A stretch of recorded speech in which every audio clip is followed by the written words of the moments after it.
welcome back to Pro Prep. Yeah, how's it going? I hope you've enjoyed our journey. Yes. To the stage. To the stage. Obviously, a lot of you might have been following our trip to New York. Mm-hmm.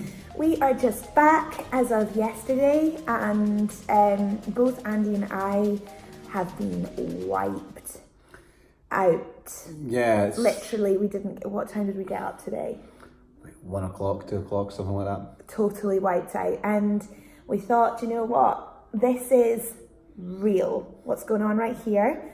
It's 1 week, pretty much, well, nearly 1 week post-show, not even a full week. We were heading out. We were on a plane this time last week. Yeah. And we thought it'd be a really good time to speak about what post-show feels like, even for us. Yep. To talk about what you put your body through and the effects that has to different people. And how this is a really interesting time to reflect actually on our experiences today, sure. I think, and now we're in this post-show period. I think it's probably important just to say that whilst I didn't compete as well on Saturday, I started with this prep with Andy and I finished it with Andy, and the whole week prior I was prepping for photo shoots, so I stuck completely strict to my competition prep. So I could have been completely ready to just jump on stage. So I was pretty much at the exact same point, extremely depleted, because I basically did a normal deplete. So I did my photo shoot a few days prior to going out, but my body was primed and ready for the stage. So this post-show experience is technically exactly the same for me, because this is really the first time I've stopped dieting. And wow. So, I mean, right from the off, what I think I'd like to say is, if you only take one thing from this video, I think it should be that every single person, when they come off that stage and how they approach that post-contest phase, is going to be a little bit different in terms of their mindset, where they need to be, in terms of the approach that they need to take to get them where they need to be. So everyone's going to be different, and I mean, the reason why I say this is because I've seen a few things over the last couple of months in terms of people making recommendations, and had conversations where people have said, well, you need to do this or you need to do that, and I think it's absolutely fantastic that people try to put in place guidelines around the so-called recovery phase and so on. But I think broad strokes and generalizing can be, well, it can sometimes be a little bit dangerous, and they don't account for all the nuance between the individuals that are, they don't account for nuance between individuals in terms of what different people need. Especially if somebody is in a slightly more sensitive or fragile mindset. 100%, yeah, 100%. People search for things to make themselves feel better about the choices that they make, and so it can be quite dangerous place to be taking advice from other people if you're not in a good mindset or good place yourself. For sure. Now, I mean, you could probably categorize people in one or two ends, whereby people need a lot of structure versus on the continuum somewhere along the lines where people need less structure, and those people maybe have got a much more healthy, balanced relationship with food right from the get-go when they finish the contest period. And you could probably say that depending on where the type of individual you're working with and how much experience that particular individual has, they're going to be more one way or the other. But sometimes really experienced competitors need a more structured approach, and sometimes they need a less structured approach. So just one thing I would say right from this off is that everyone's going to approach this phase slightly different, and broad strokes, albeit useful in terms of giving some structure or some sort of advice in terms of considering that phase, and it's always important to consider that phase, don't necessarily cover all bases, and actually can sometimes stunt your thinking, actually, I would say. So we're going to use this as kind of a two thing, a roundup of the show, I guess. What we did in New York.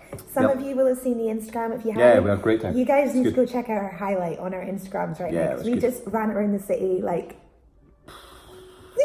Yeah. It was great. Great place. Amazing place cool. in New York. We love it. And so we'll talk about some of the foods that we ate whilst we were there and our mindset around those. And also now coming back, how we adjusted. Right, let's just talk about the date of this video. So Andrew did his show on Saturday.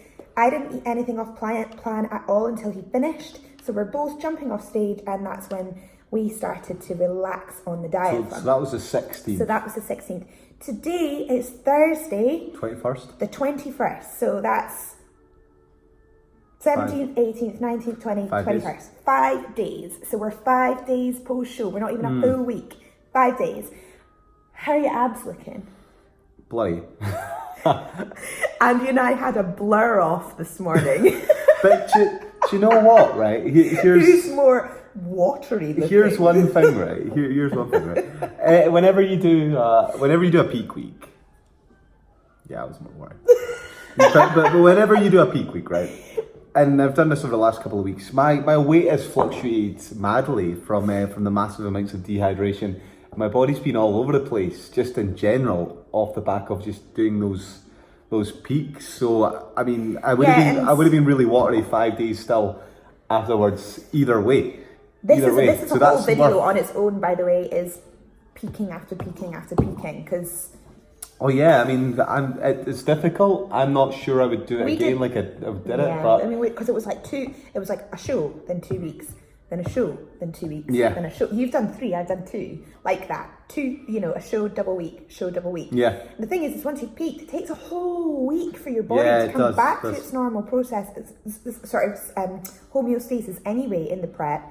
Then you're going into a peak week again. So that's another video. We'll talk about that. Your training's messed up as well. Oh God, and your body's sore as...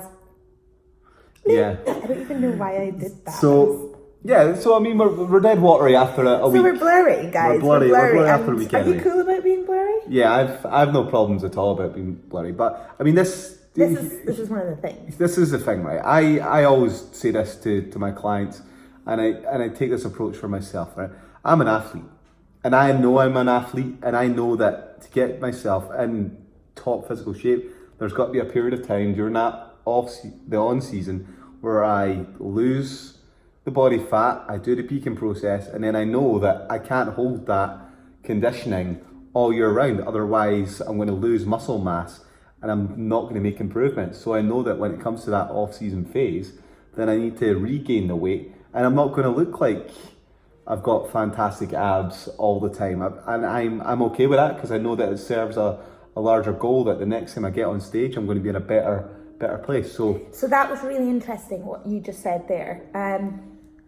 You know that you're going to be in a better place next time round by increasing things. Getting yourself back 100%. To a healthy body fat 100%. Percentage, getting yourself back to a good place for training. 100%. That's where the difference is in thinking athletically to aesthetically. So there's the athletic thought process, and then there's the aesthetic thought processes, which is I don't want to lose the appearance of my body in this shape. And I think psychologically, this is where most people struggle, is they come off stage and they have the post-show food treats. Suddenly they don't have that specific goal to work towards. And so it's like, oh my gosh, I'm eating foods because I'm celebrating what I've just done. Yeah.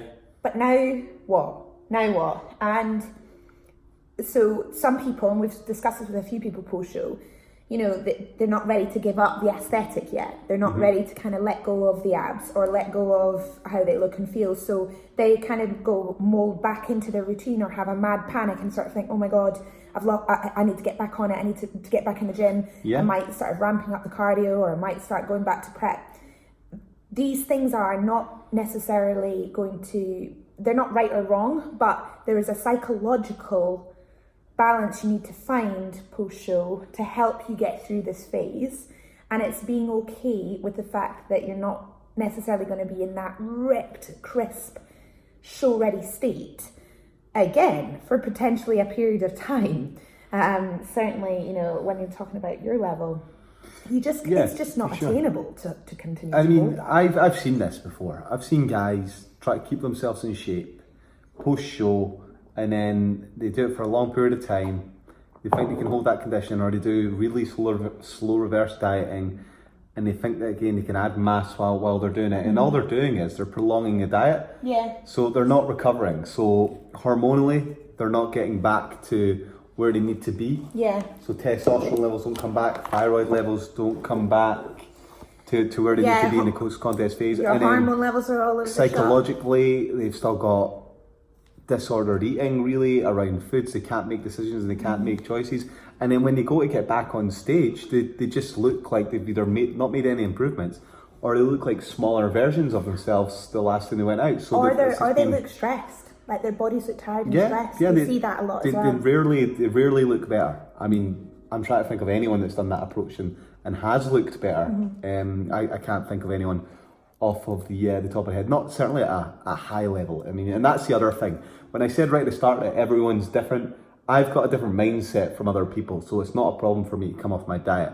And I've got a goal, which is recovery. It's to get myself back to some sort of good quality, get myself back to a more healthy body weight in terms of my body fat percentages being back to where they are at a sort of level whereby I can make gains and improvements in the gym, so my joints, my knees, things like that, I don't feel as stressed. So my mentality, so I can have a good relationship with food, so I can have a good relationship with my family and things like that around food and things like that and events as well. So coming back to those social occasions and enjoying them with friends and family. And doing stuff with what I call the normies, like the normal people around you, and so they can see that you're normal too. That you're not a bodybuilder 24/7 for the rest of your life. This comes down to levels, though. I'm a pro bodybuilder, and there's a difference between a pro bodybuilder and an amateur bodybuilder. There's a difference between a bodybuilder and a bikini competitor. There's a difference between someone that's dieted for 36 weeks compared to someone that's doing a 12-week diet. Absolutely, yeah. Compared to someone that's had a more severe calorie deficit compared to one that's had a less severe calorie deficit. If you said to me, right, we need to put you on a strict refeeding plan, slowly increase calories over the course of the next few weeks, I'd be like, what, are you, seriously? You won't tell me to do that? I mean, that's ridiculous, because I know that would be completely detrimental to my progress at all, and there's no way out of my... We're back! Somebody came to the door. It was very exciting. So, what have we got here? In the picture? Oh yes, in the background, so I've been eating these randoms. Round tree randoms, one of the many treats that are in this household. That's right. So we were just talking there about if somebody was to tell you you're going to do a slow reverse, triple the calories in, you would turn around and go, no way, that's not how I do things, because you are a well-experienced person, you know what your body specifically responds to, and you know what the crack is in terms of what happens when the food's going. 100%. But I mean, I'm in a privileged position in that I've been doing this for years. I mean, 2006 was my first sort of competition. I've done 25 odd diets. I've got more experience in terms of dieting in these post-show phases than a lot of people will ever have. So, for the sake of these guys, or anybody who's maybe quite new to bodybuilding, or maybe it's their second or third season, let's look at what are some of the key experiences our clients, let's take our clients for example, talk to us about post-show, and how could we maybe give some pieces of advice to help them out? One of the issues that some people have is that in this post-show phase, I mean, bodybuilding dieting is almost akin in some cases to disordered eating, okay? Not having a sort of healthy relationship with controlled food. Starvation. Yeah, it's a quote we often sort of use. And some people are not prepared to, they get so caught up in that routine that they develop something almost that we call orthorexia nervosa. So the obsession with eating clean foods, that they can't eat things that they think will make them, that they think are unhealthy, for example. They can't eat junk food, quote unquote, but they also don't like eating things just off the plan. They get so caught up in their ways of having the same meals all the time that they can't deviate beyond that. And again, that's not healthy, but it's also not good for athletic progress. So sometimes, or some of the things we've done in the past, we've said to people, okay, we'll follow the plan that we've been following previously. We'll put more calories in that plan, almost in a reverse Saturday dieting approach, that you can because you need more calories, because we need to get through that recovery phase. But we'll say things like, okay, I tell you what, we can either have a structured meal pattern whereby we're going to have, say, 1 or 2 meals per week at dinner time off plan, and you can track those calories if you want.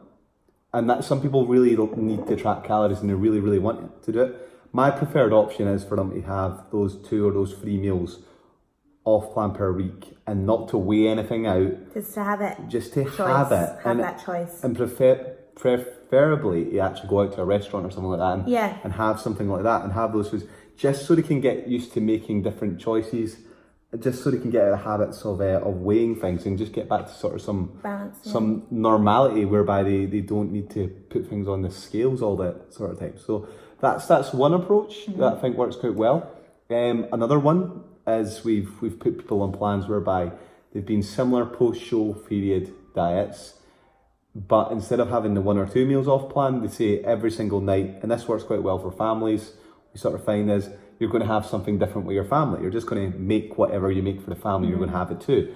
Or if your mum's cooking something, because we've worked with some teen and junior competitors, you'll just have whatever your mum decides to make you. And in that way, you've got 5 or 6 meals off plan per week as well. Yeah. So that's those are 2, almost 3 different scenarios of one experience. So that's for the competitor who is struggling to veer away from the kinds of foods or the patterns of foods that they've been eating. So what about, because there's another experience, post-show experience, which is the opposite.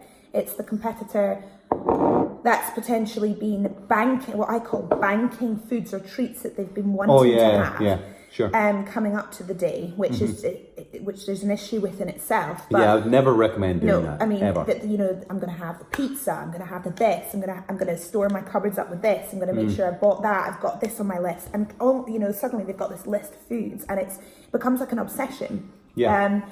And then they come off stage, they smash all this food, they potentially have tons of foods in their cupboards that they just keep binging on. And so there's that. So there's the binge eating, or certainly just this kind of uncontrollable need to eat these foods post-show in a short window of time and experiencing many different psychological highs and lows of that, I think. So.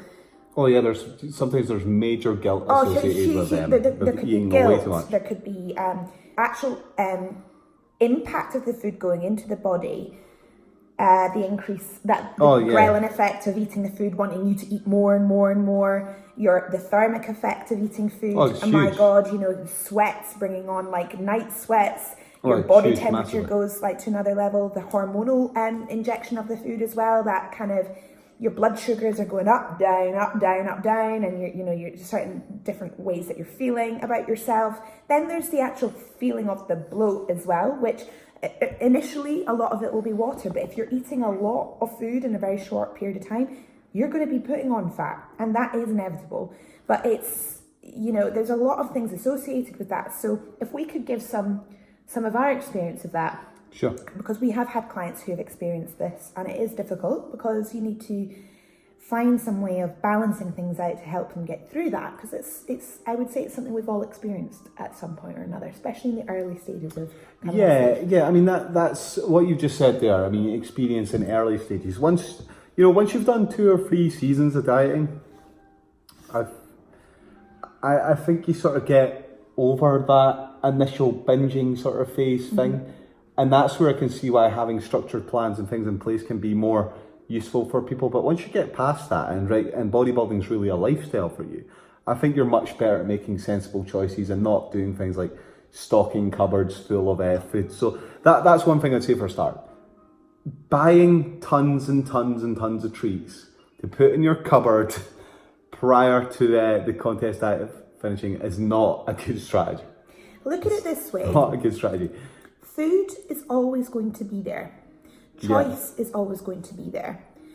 Time post-show is going to be there for you to choose these things when you want them. They're not going to disappear. So this notion of kind of, I have to eat all of it or have it all there ready, is almost psychologically setting yourself up to put yourself in a position of discomfort. Oh yeah, 100%. So I think something somebody said to me when at the very early stages was, remember that it's not going anywhere. The food is not going anywhere. You can have time to enjoy these things, but you can also do it whilst maintaining feeling okay about yourself and allowing body weight to gradually increase over time. And trust me on this, if you come off stage and have a couple of days having treats or whatever, but if you get back into some kind of routine and then embed a similar sort of pattern like we do with some of our clients, we might do the 1 or 2 meals off a week, or we might give certain treats where people need them, or we'll talk to the client about when they best feel like they really need something now, just to replenish their whole psychology, themselves, how they feel. That's a good thing, and then you can work into enjoying these things on weekends or evenings or with social events or whatever else. But doing the whole maybe near on a week worth of binging post show is only going to make you feel a real mix of emotions that we could avoid if we think about it in a controlled way coming off stage. I think where it becomes an issue is if you're still binging and going crazy a week and a half, 2 weeks after. Oh, there's some after stuff the we contest, need to work out there. then there's you're right. There's things that you really need to have a sit down and there should be a plan. 2 weeks. You should be by that time really getting back to the gym.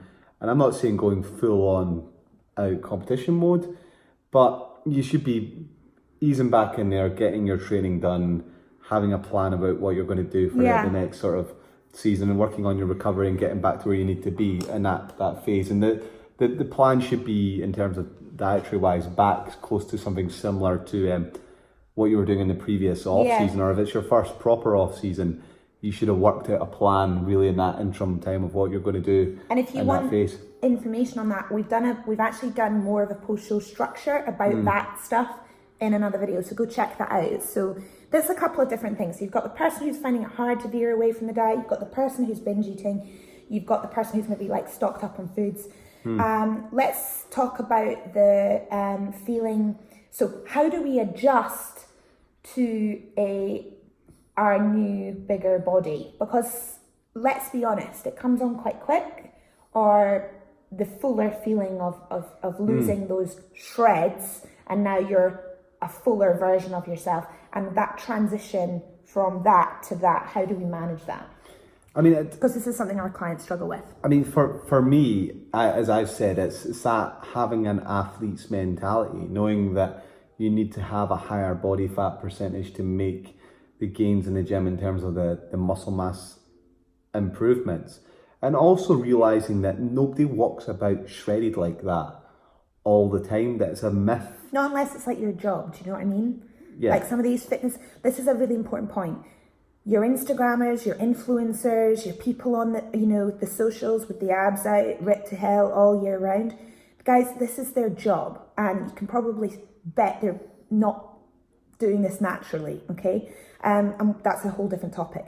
But what you see is not a realistic representation of normal people going about. Plus, and normal athletes coming off stage. We don't walk around like that. So I mean, we've done 3-4 photo shoots this year. I've got hundreds of the photos that I put up over the next 12 months are probably ones that I've banked from when I was in shape. This is a really good point. I mean, like, those are photographs that I've had from shoots and stuff. I'm not looking like that all the time. Yeah, don't believe all you see. And I'm very honest about it as well when I put the pictures up. I'm not saying this is me now. No, exactly. Well. You're saying, exactly. I'm saying photo shoot 2019. A lot of people do. This is the problem, and this is one of the downfalls of social media. Sure.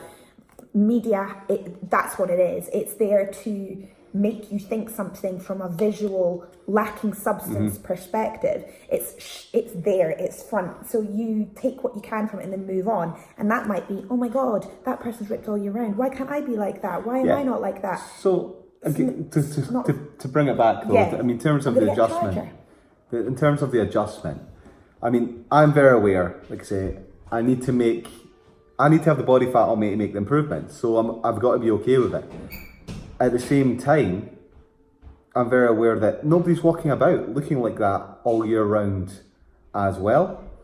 And to be honest with you, I don't mind having that slightly bigger look. I mean, I can walk about with a 12 or rather even higher, probably about 15% body fat. And because I've got broad enough shoulders, because I don't typically hold too much around the waist, then I can still have a pretty good look at that. And I quite like my off-season body. I don't mind it absolutely I quite at like all. his off-season body.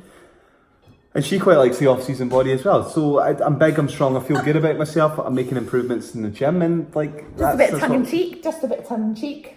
And that's what matters. So for me, it's not an issue in terms of that sort of thing. Steph, how do you feel about your off-season body? How do I feel about my off-season body? Okay, so I've learned this over the years. I've had off seasons where I've come off stage and I've put a lot of weight on quite quickly and felt miserable. And I'll be honest with you, I found it a real struggle to adapt to my fuller, bigger body. I thought I looked quite big, heavy, because being a muscular female, fat on top of muscle, it's not your everyday look. And certainly, I get stares and comments at the best of times when I'm small and a little bit dainty, and then you put a ton of fat and hopefully some extra muscle on top of it, and you can feel quite hench. I wouldn't say it was hench in a good way at some points, because for me, what I've learned over the years is that a slow, gradual increase in weight really helps me transition my mind from lean Steph to not so lean Steph. But if you followed me along, you'll notice, or you'll note, that I never really get too far off nowadays from stage weight. 5 to 8 kilos is kind of where I like to sit at. Yeah, so this is a great point, by the way. My stage weight this year was, I can't even get over this, but 53 kilos. That was the lowest I've ever been since I started competing. I was much leaner and tighter. And bigger. So 53 kilos was my stage weight this year. I like to sit around. So I started, actually, it was 65 kilos this year. So let's just talk about that. I started in February 65 kilos. My stage weight was 53 kilos. We've both had a wee look at my starting point, and we both agreed that I could actually afford to be a little bit neater than 65. I think 65 was just a little bit over what I need. Don't get me wrong, still looked good, still felt fine in that body, felt good in that body. But I think my real good weight will be about 62, 63. That's where I want to stick at. So for me, this is now going to be a reverse out to around 62, 63 kilos. So that's kind of where I'm going to be at. I don't really like to go too fast, and I'm also aware that I'm a very small little person, so I have to be mindful about the amount of treats that I have in a short period of time. So as we spoke about, it's 5 days post Saturday, and every single day this week, and we'll come on to this now because I think it moves in quite nicely to it, I've had foods off plan, totally off plan, and that wouldn't normally potentially be my own direct route. My route would normally be have two days maybe off plan, then get straight back into a routine, which I am going to do, but it's just later than planned. So the damage that I've done in this potential 5 days, maybe a little bit more than I'm used to, but I'm okay with that, because similar to Andrew, I'm now of the mindset that I've had the experiences, I've learned as I've gone along, I am a pro level athlete, I know that I need to replenish my body fat stores and get my body fat and my hormones, my body back into a good position, ready to consider my next training plan, and to make improvements. So I'm not worrying about it, is what I'm trying to say. And I think as you do more and more of this, you become more and more easy with those choices. So for 5 days, I've been in New York with Andrew. It's been our first vacation. We've had loads of great yummy treats. We've spent some quality time together. We've made some new friends. We've met new people. And that's very important to me, to enjoy that as well as my bodybuilding. So yeah. I don't think you would have enjoyed it as much if you had been trying to stick to a plan. Can you imagine it? Like trying to fit your macros around restaurant meals and it's just after not you've just something done I 12 wanted months to of do. dieting. Yeah. Nonsense. But that's a really good point. Andrew and I have been prepping since January. It's a whole year. And we're here now, and it's a few extra pounds on your body.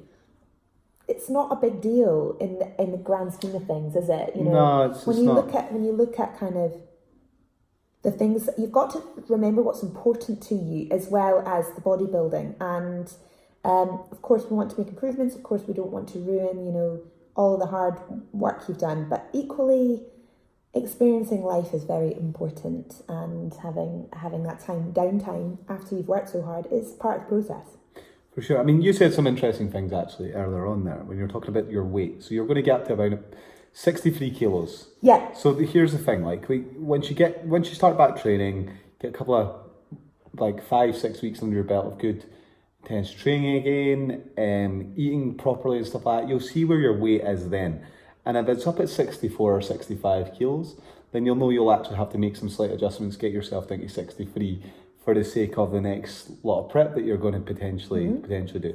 But you can make that adjustment later on. You can do that later on. You can do that later on, and getting yourself, and if you're a little bit fluffier, a little bit heavier now, then that's okay. It's no big deal. And I think what we try to do with our clients as well is we say to them, okay, we know what your contest weight is, we know what you started weight wise last time, and we can say, well, okay, your off season weight needs to be no heavier than this.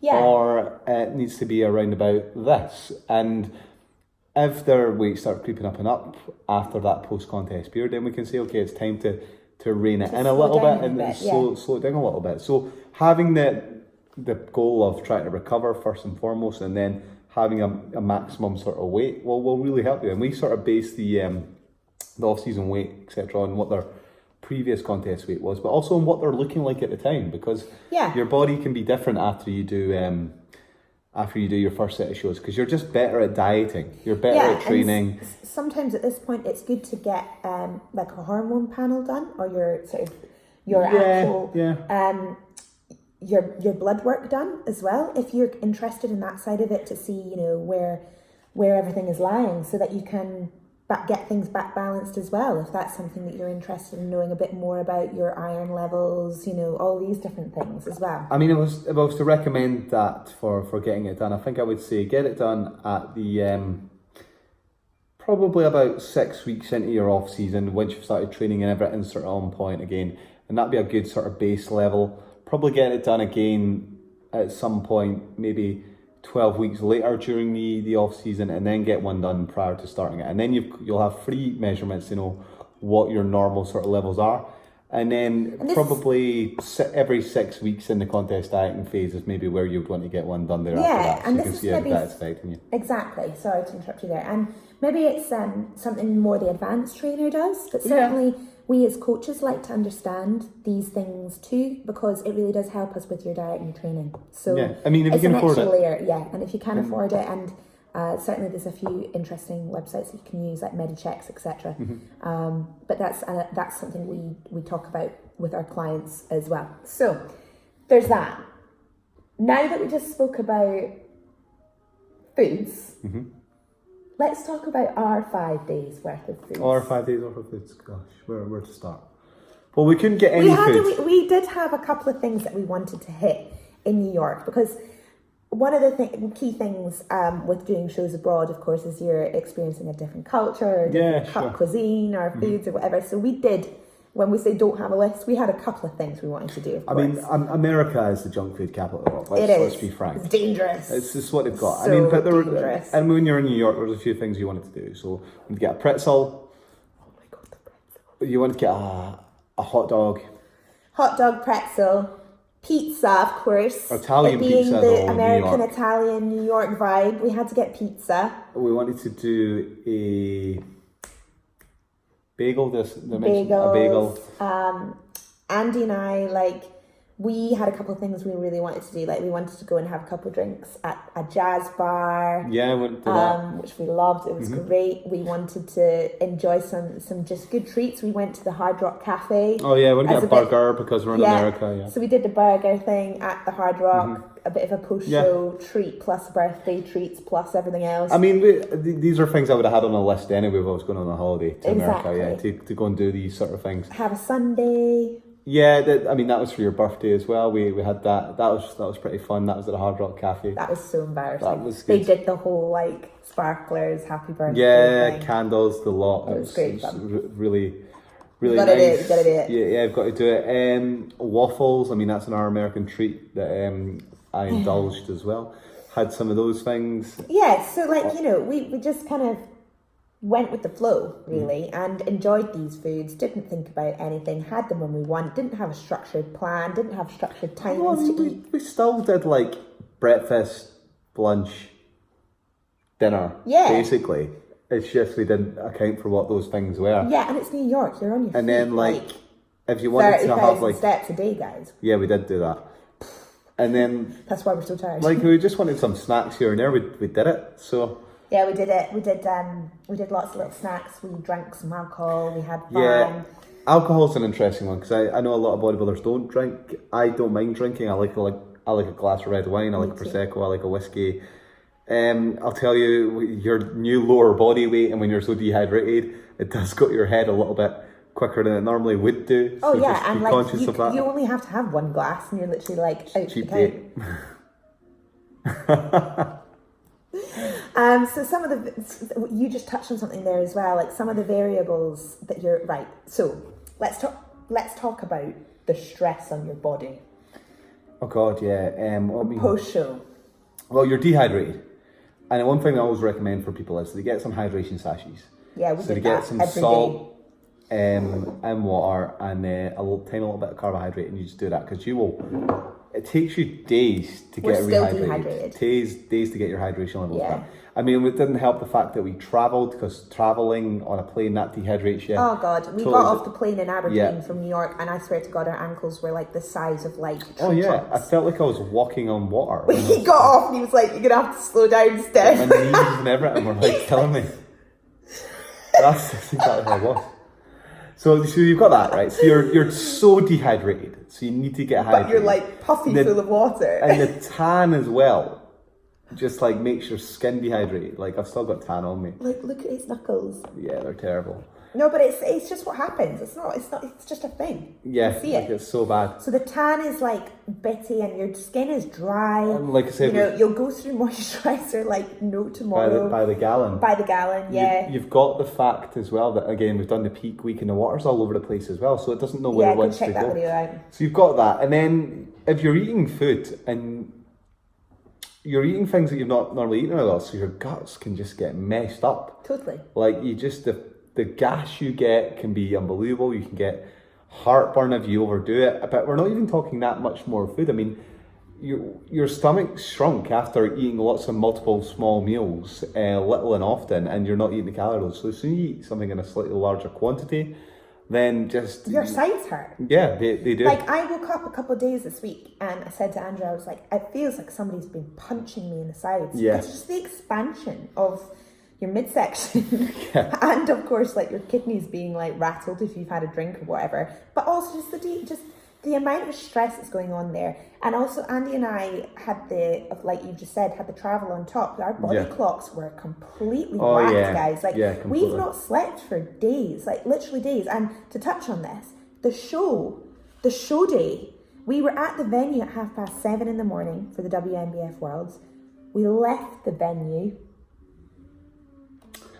2:30, quarter to 3. Was it 2:30 or 3? Quarter to 3 in the morning. Quarter to 3. There was no food places open, by the way. There was nothing around. We didn't even manage to eat that night. Like we were all, rolled off the stage and came home. It was a very long day. So, and then of course we've been on UK to American time zone, very like limited sleep. Sure. Up at like ridiculous hours, asleep at ridiculous hours, then drinking and eating at all crazy hours because our body has no idea what's been going on. Salts are all over the place.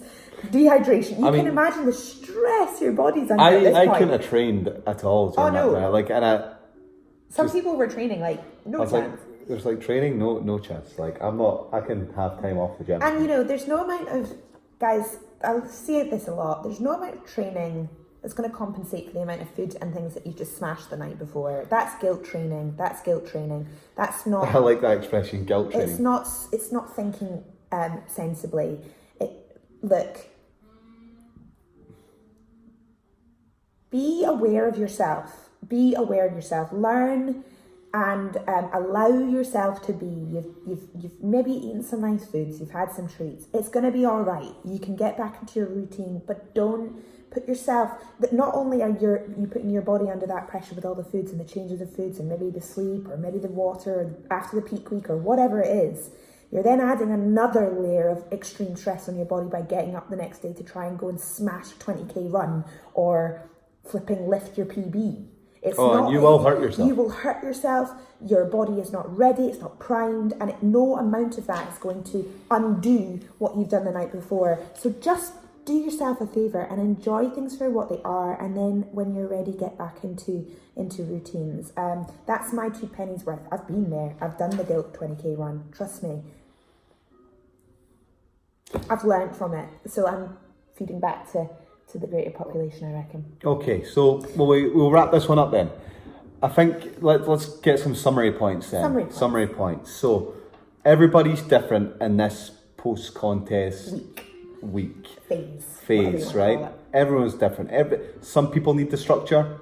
Some people don't need the structure. Some people need psychological support. Some people do. Yes, some people do. Experienced competitors, some of them will still need that. Other ones like myself, I can pretty much suit myself. I'll be okay with doing these sort of things and with suiting my own goals. Mm-hmm.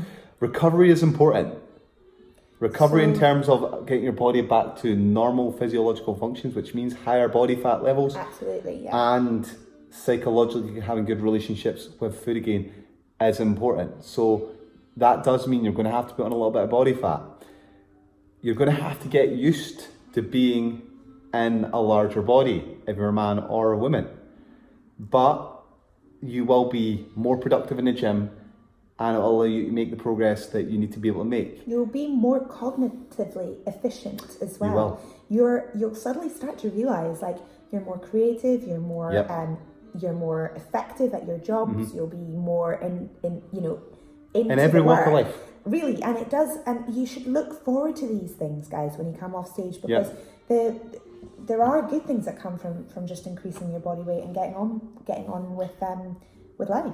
Okay. The other thing is you will have probably a good upper end target is good to set yourself in terms of weight gain. So your off season might be 65 kilos. That's where you're setting yourself. If you go above that, don't stress too much, because a couple of months of training under your belt, you might be back there at that 65 kilograms. If you're not, then adjust your weight down a little bit to set yourself up for the pre-contest diet, yeah? So you've got those things there.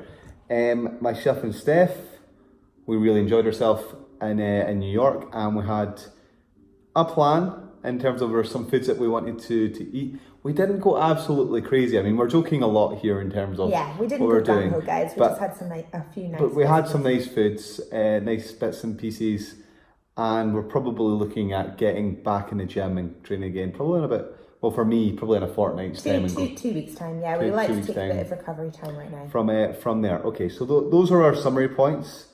Is there anything else, Steph, that I missed that you wanted to add right on the end? No, I just think if there's anybody who's got any questions based on some of the things that we've said, just drop them in the comments below.